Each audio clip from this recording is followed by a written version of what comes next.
Oi, eu sou a Dona Rita e esse é o meu canal. No vídeo de hoje eu vou fazer com vocês a correção do PET final avaliativo do 9º ano do ensino fundamental. Vamos lá?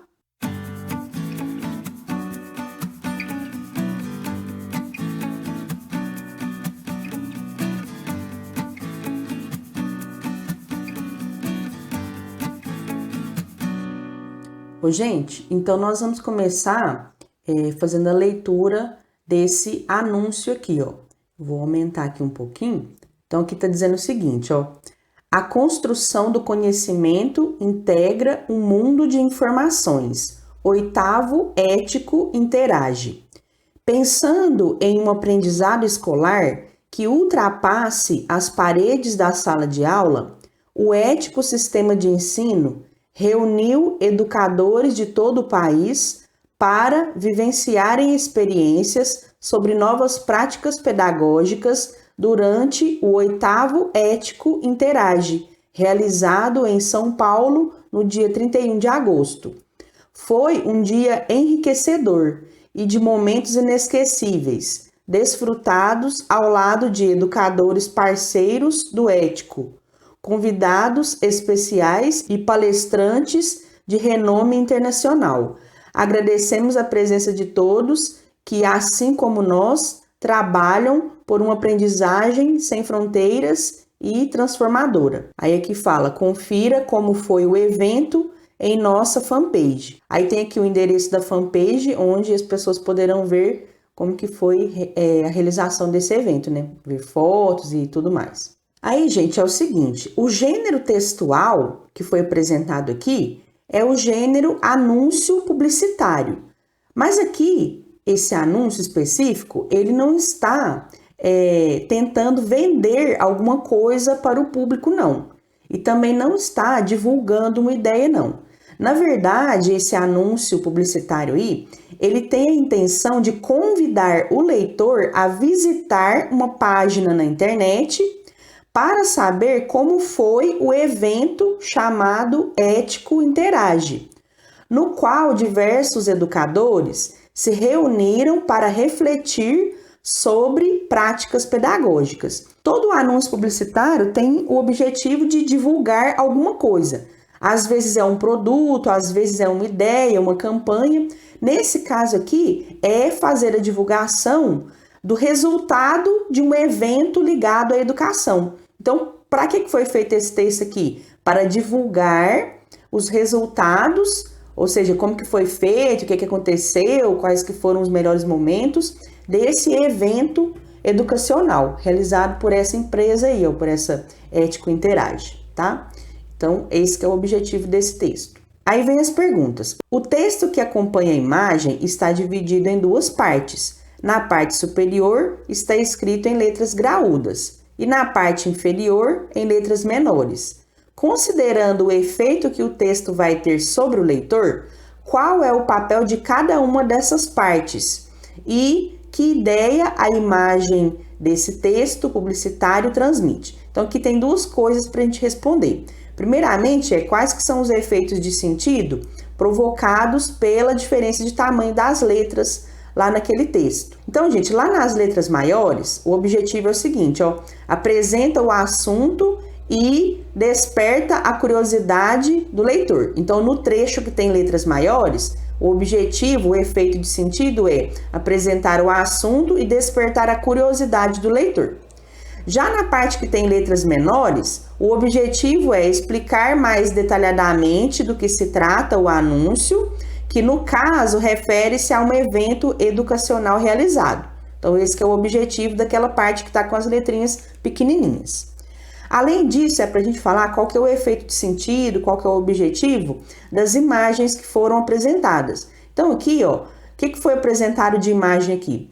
Você tem aqui no fundo o desenho de um planeta Terra, tem a logomarca, né, o símbolo aqui da empresa Ético, e tem alguns objetos aqui, tem um clipe de papel, tem um lápis e outros objetos que fazem a gente lembrar do universo da escola. Tem uma borracha aqui também, né? Então, é o planeta Terra, objetos que estão relacionados com escola e a logomarca da empresa. Além disso, a gente tem a imagem aqui de eu acho que não sei se é um celular ou se é um tablet, né? Enfim, é um equipamento tecnológico no qual está apresentado o endereço da fanpage dessa empresa.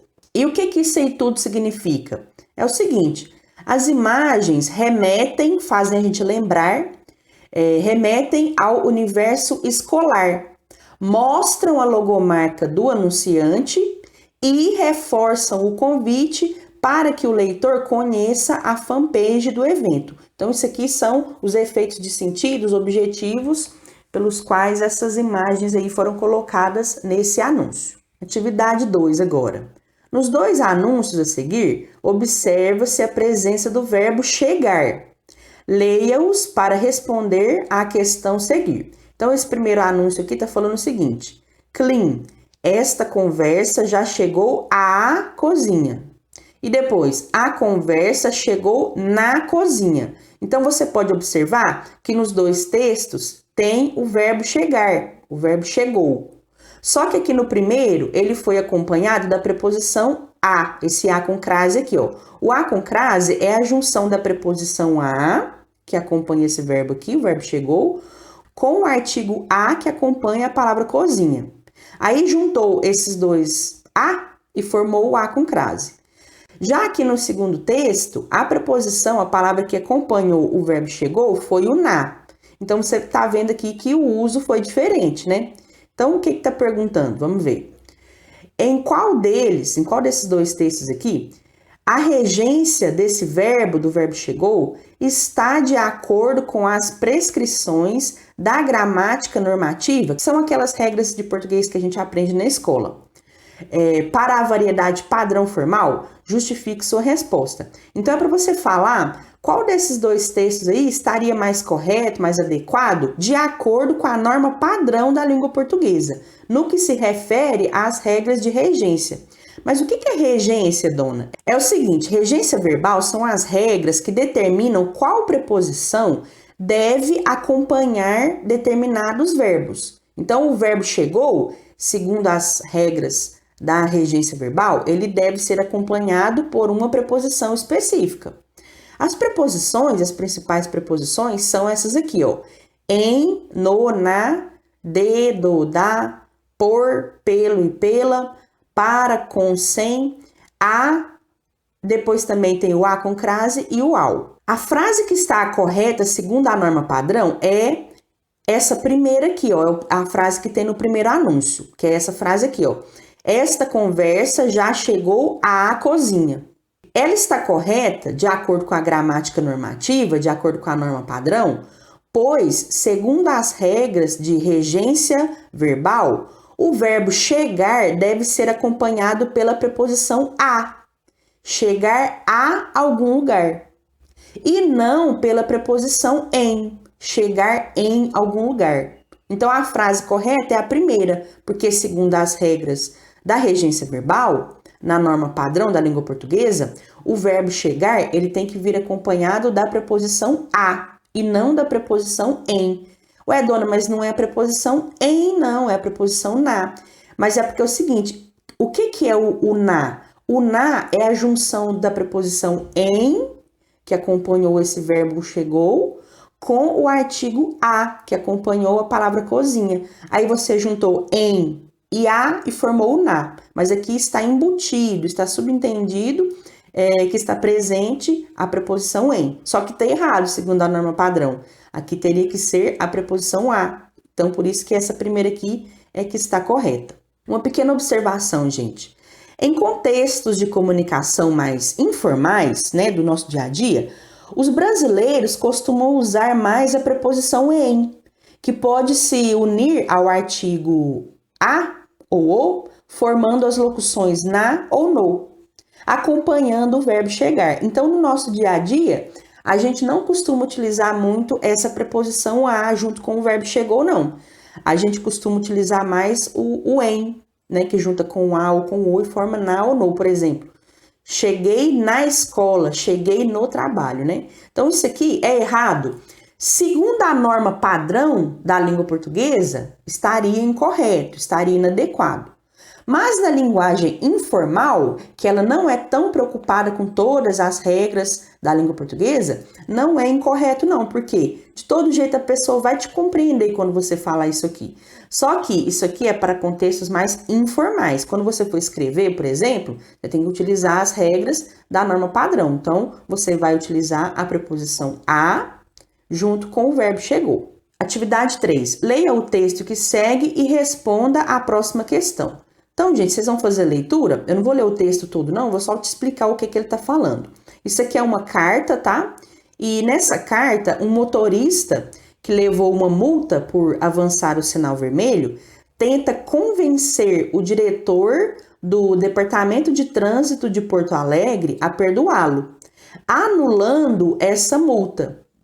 As justificativas dele, do motorista, são que havia um ônibus na frente dele que o impediu de ver o semáforo. Então, ele não sabia que o sinal estava vermelho, por isso que ele atravessou. Além disso, ele diz que atrás vinha um carro acelerando e se ele ficasse parado, poderiam colidir. E ele finaliza dizendo que ele deveria ser perdoado dessa multa, porque em toda a sua vida, essa seria a primeira. Então, é ele tentando justificar, né, tentando se livrar dessa multa. Aí ele escreveu essa carta para o diretor do departamento de trânsito lá da cidade dele. Aí vem a pergunta aqui, ó.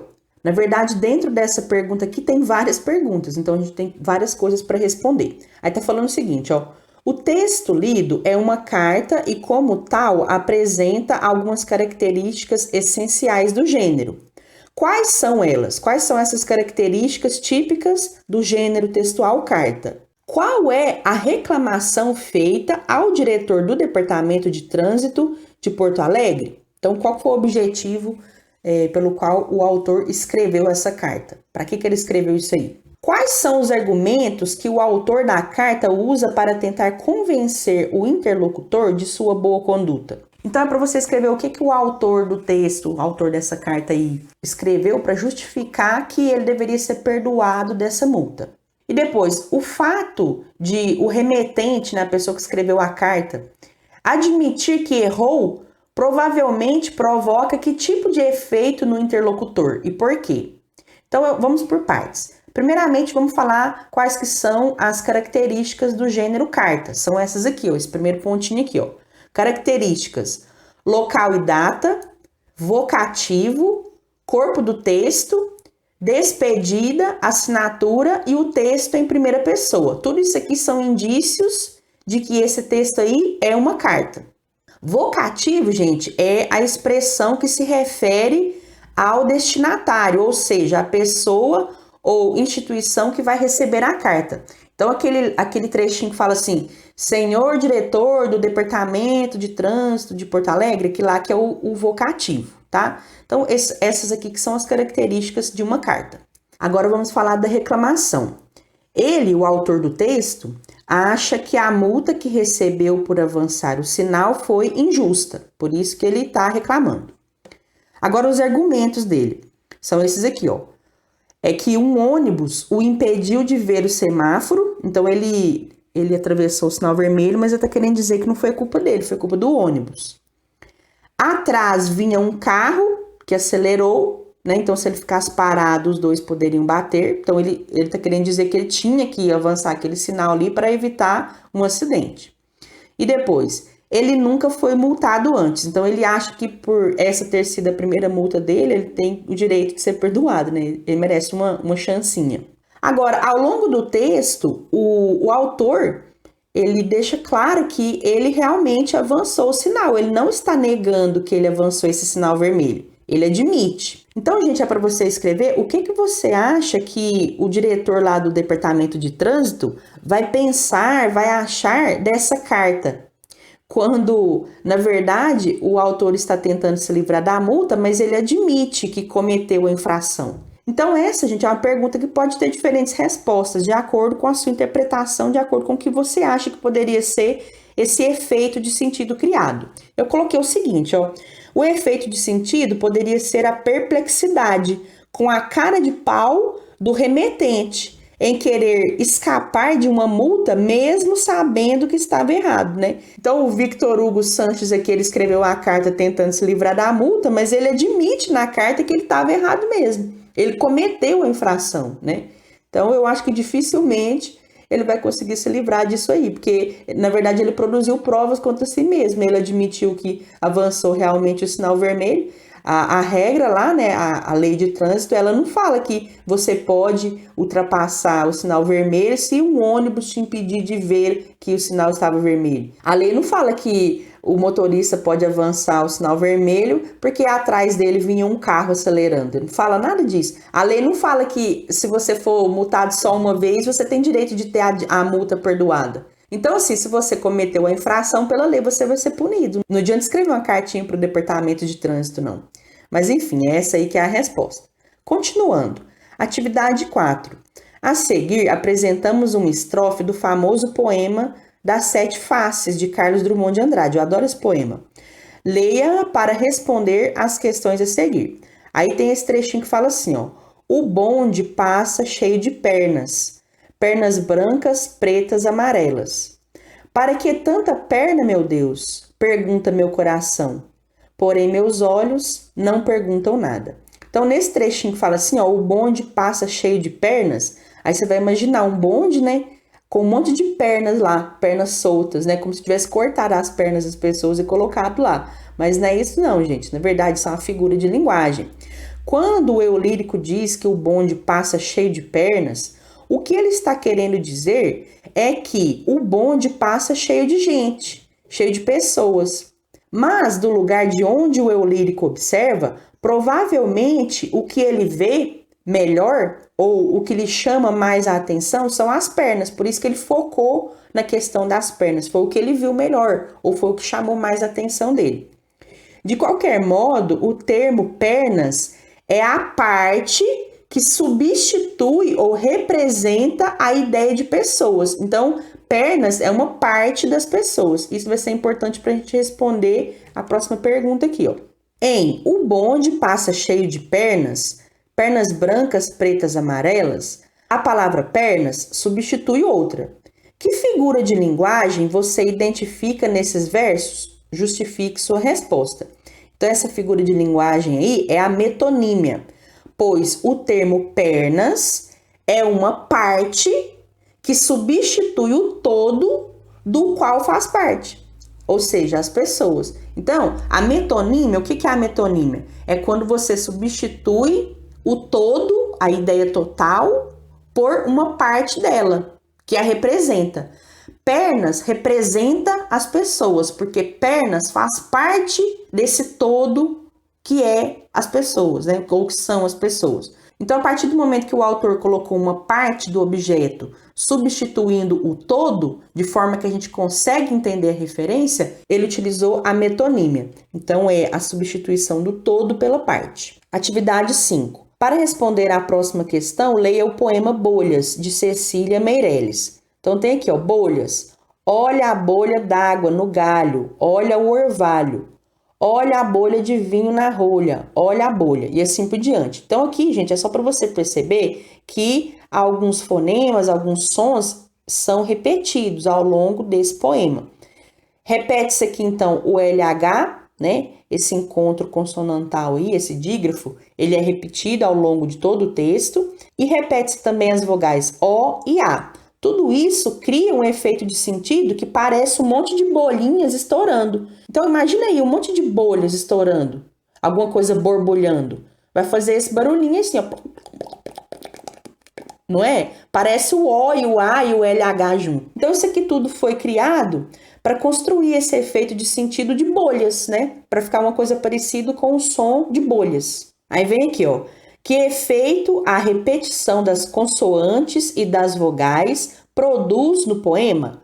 Quais figuras de linguagem estão presentes nesses versos?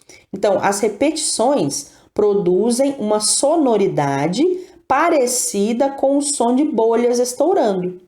E as figuras de linguagem que foram usadas foram essas aqui, ó. A assonância, que é a repetição das vogais A e O, e a aliteração, que foi a repetição do dígrafo consonantal LH. Gente, dígrafos são encontros de letras que representam um único fonema, um único som. Então, a gente tem aqui os dígrafos consonantais LH, CH, NH, RR, SS. E a gente tem os dígrafos vocálicos, né, que faz um som de vogal. Tem esses aqui, ó, em, an, on, Tudo isso aqui a gente aprendeu lá no quinto ano, né? Quando a gente era pequenininha, a gente estudou isso aqui.